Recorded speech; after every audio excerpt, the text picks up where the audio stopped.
with insight practice, it's important, it's essential to penetrate the object.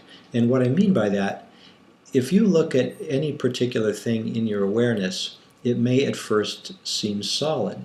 But as you continue to observe it through time, you see that it isn't solid, it's changing, it's fading in and out, it's flickering, it's getting stronger, it's moving, it's getting weaker. And ultimately, you're deconstructing what initially appeared to be a solid object into its component parts. And its component parts are also little changing things composed of other subcomponents that are changing. That's what's called penetrating the object. And that's essential. You must penetrate the object. And you will penetrate the object if you pay attention to your experience moment by moment as it changes. And if you note, this noting is a very powerful feedback loop that allows you to know you're doing it. Now, if you say, how do I know when I'm doing it right? You're doing it right if you're noting. Now, you may be doing it right when you're not noting. It certainly is entirely possible. But you may not know whether you're doing it right or not if you're not noting. So we're using this as a feedback loop. It's a tool. It's a learning tool. And it's a learning tool, by the way, that you will never outgrow. There will always be some benefit to continuing to note from time to time.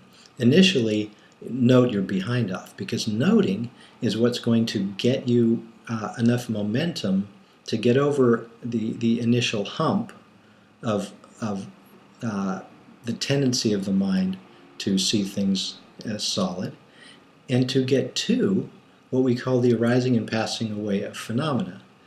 The arising and passing away of phenomena is a landmark on a map of development, an ancient Buddhist map. And for our purposes here, with the Mind Blown app, we're trying to get you to the arising and passing initially. When you do get to this arising and passing away of phenomena, or what we call the A and P, the letter A, letter P, arising and passing, when you do get to the A and P, you have penetrated the object, and that reaches a kind of a critical mass.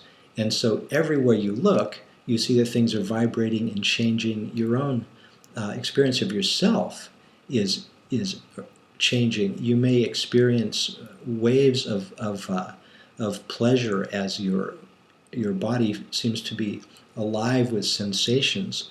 Sometimes people say they see lights in the visual field. Sometimes you feel a sense of merger, unitive experiences. Sometimes really spectacular and exciting things. Not necessarily. You may have the arising and passing without anything too spectacular. But the very fact that you've had it is, from a certain point of view, extremely exciting, because that opens the door for your further awakening in the future. So we're trying to deconstruct the object. Deconstruct the object. Take something that's solid and see that it isn't solid. And you learn that by paying attention to it moment by moment.